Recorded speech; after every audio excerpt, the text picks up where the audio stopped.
It was cold that day in February. A boy was found. He was small, he was dead, and no one knew his name. Not yet. This was Philadelphia in 1957. The place was Fox Chase. It's a quiet part of the city, a place where trees grew thick, and it was easy to get lost. In the woods. Or in thought. For 65 years, this boy was a mystery. He was just the boy in the box. An unknown child. America's unknown child. People wondered who he was and who did this to him. Many people tried to find out. For a very long time, it was a story of hope and heartbreak, of dogged police work and new science. And it all started with a simple discovery. It's a terrible one. A young man was out there, he was checking muskrat traps, he was a student. He was walking through the woods. It was February 25th, 1957. He saw something strange. A cardboard box. It was big. He looked inside, he saw a child, a dead boy. He was scared. He didn't want to get involved, so he walked away. He told no one, but he couldn't forget it. He felt bad. He later told his parents. But they didn't report it either, they just ignored it. 4 days later, another man walked those same woods. He was a college student. He was also out there, he was looking for a good spot to set traps. He found the same box. And he looked inside. He saw the boy. He was shocked. He ran away, but he told his family. And this time someone called the police. That call changed everything. The police came. To the quiet woods. They saw the boy. And the box. The scene was sad. It was chilling. The boy was small. He looked around 4 to 6 years old. He was white. He had blonde hair. It was cut short, but poorly, like with dull scissors. His body was naked and badly bruised. He was wrapped in a cheap blanket. It had a star pattern, blue with white stars. He had a simple cap, too. A corduroy cap. The box was an old bassinet box. It was torn. And it was wet. It had been sitting there for days, in the cold. The police took pictures. They looked for clues. There were no clothes, no shoes, no identifying paper. Nothing, just the boy and the box. The police started their work. They had very little to go on. They needed to find out who this boy was and who put him there. They took his fingerprints. They sent them out to other police departments across the country. They hoped for a match. They took photos of the boy and they released them to the public. They put them in newspapers. They showed them on TV. They wanted people to see his face and recognize him. Someone had to know him, they thought, but no one did. Or no one came forward. The boy was taken for an autopsy. The medical examiner looked at him closely. He found many things. The boy was malnourished. He had several scars, old ones and fresh ones. His body showed signs of abuse. Many bruises. Some were old. Some were new. He had a severe head injury on his right temple. That was likely the cause of death. He also found something else. He had been fed something right before he died. It was probably a sedating drug. This made the case even darker. This wasn't just an accident. This was murder. The police started knocking on doors in the Fox Chase area and beyond. They talked to everyone. They asked about missing children. They asked about strange families. They got many tips, but none led anywhere. They checked missing person reports from all over. No one matched the boy. They even recreated the blanket and the cap. They showed them around, but it was no use. The clues were too few. The leads were too cold. The boy remained nameless. He was just a victim, a very young one. After a while, the police ran out of options. They couldn't identify the boy. They couldn't find his family. They couldn't find his killer. So they buried him in a potter's field, a grave for the unknown, or for the poor. It was a sad end for a child who deserved so much more, but some people didn't forget him. They couldn't. One of those people was Sergeant Joe McGillen. He was a detective in Philadelphia. He worked on the case from the start. It stayed with him. He thought about the boy often. He visited the grave. Even after he retired, he talked about the case to anyone who would listen. He just couldn't let it go. He believed someone new, someone out there, and he wanted to find them. He died still wondering, still hoping. Other people got involved too, over the years. People who cared. People who were bothered by the mystery. The Vidocq Society, for example, they are a group of retired law enforcement officers and forensic experts. They work on cold cases. They took an interest in the boy in the box. They raised money. They wanted to give him a proper burial. So, in 1998, they exhumed his body. They hoped for new clues. They wanted to take DNA samples for testing. Technology had come a long way since 1957. The boy was reburied in a new grave in Ivy Hill Cemetery.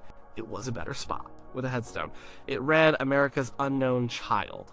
It also had a small prayer, Heavenly Father, bless this child with a name. This new grave gave him some dignity, but it still didn't give him his name. The DNA samples were taken, they were sent to labs, but back then, the technology wasn't quite ready to work with such old samples and with no known relatives to compare to, so the DNA sat in a lab, waiting, just like the boy had waited for so long. Years passed, decades. The case grew colder, but never completely cold, not for some. The new technologies kept coming. DNA analysis got better, much better. And then something revolutionary happened, a genetic genealogy. This was a new way. To use DNA, you could take an unknown person's DNA and compare it, not just to criminals or to direct family members, but to distant relatives through public genealogy databases like Ancestry.com or 23andMe. It was like building a family tree backwards. From a small piece of DNA, this was a huge breakthrough. It gave new hope to cold cases, especially those involving unknown victims or unknown perpetrators. Law enforcement started using it.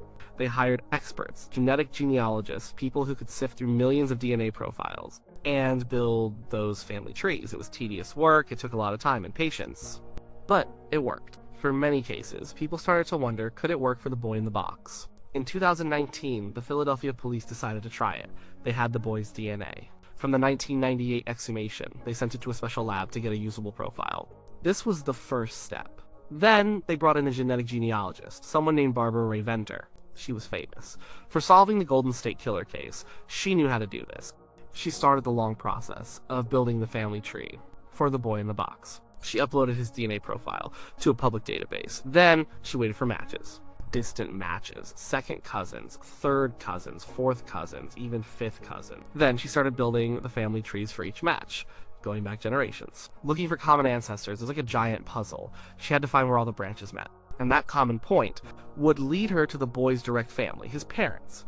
It was incredibly hard, the tree was huge, and some branches led nowhere, or were dead end. But she kept going, the work was slow and careful.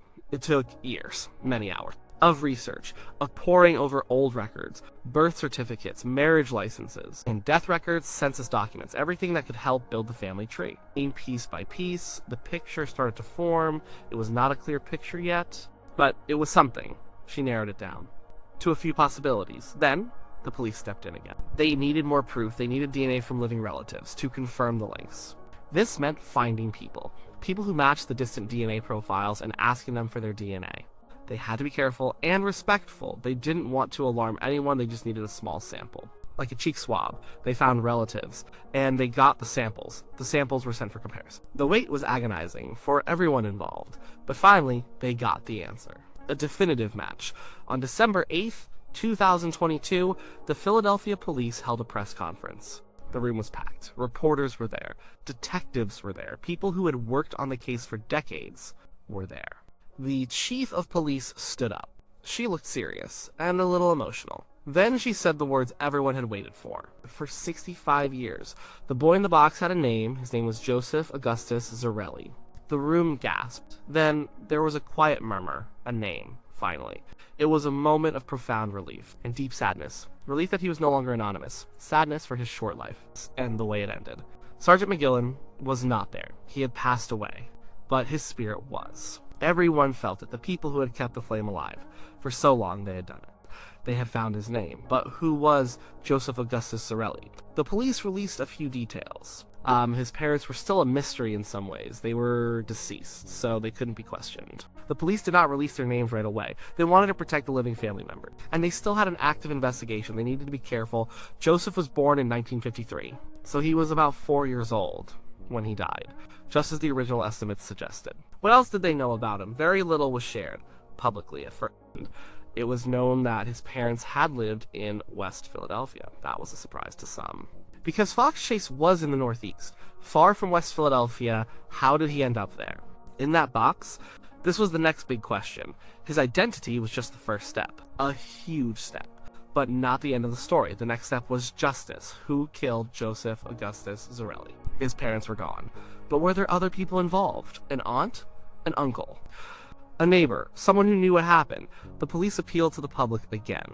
for information. Now that Joseph had a name, maybe someone would remember something. Something from 65 years ago, a detail, a conversation, a strange event, anything. The challenge was immense. Witnesses might be gone, or their memories faded. Evidence might be lost or degraded. But the police were determined.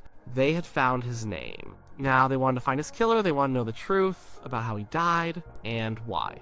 The story of Joseph Augustus Zarelli is more than just a solved cold case. It's a testament to the power of perseverance of people who refused to give up on a child they never knew, from Sergeant McGillen, who visited the grave for decades, to the members of the Vidocq Society, who raised money for his proper burial, to the genetic genealogists who spent countless hours building family trees. All these people played a part in giving Joseph his name back. It also shows the incredible power of new science. Genetic genealogy is changing the game for cold cases all over the world. It's giving names to the unknown, and it's catching killers. It's a tool that brings hope to families who have waited for answers for too long. Joseph's story is also a reminder of all the unknown children out there, children who are missing or unidentified. His case shines a light on their silent suffering, and it tells us that every child deserves a name and a story and justice, no matter how much time has passed on his headstone now. It will no longer just say America's unknown child. It will say Joseph Augustus Zarelli. He finally has his identity. He finally has his dignity. He is no longer just a puzzle. He is a person, a real boy, with a name. His memory will live on, not as a mystery, but as a symbol of hope found and of justice sought. The search for the full truth continues. And maybe, with his name known, someone will finally come forward to give Joseph Augustus Zarelli the full justice he deserves. His long wait is over, but the fight for what happened to him still goes on.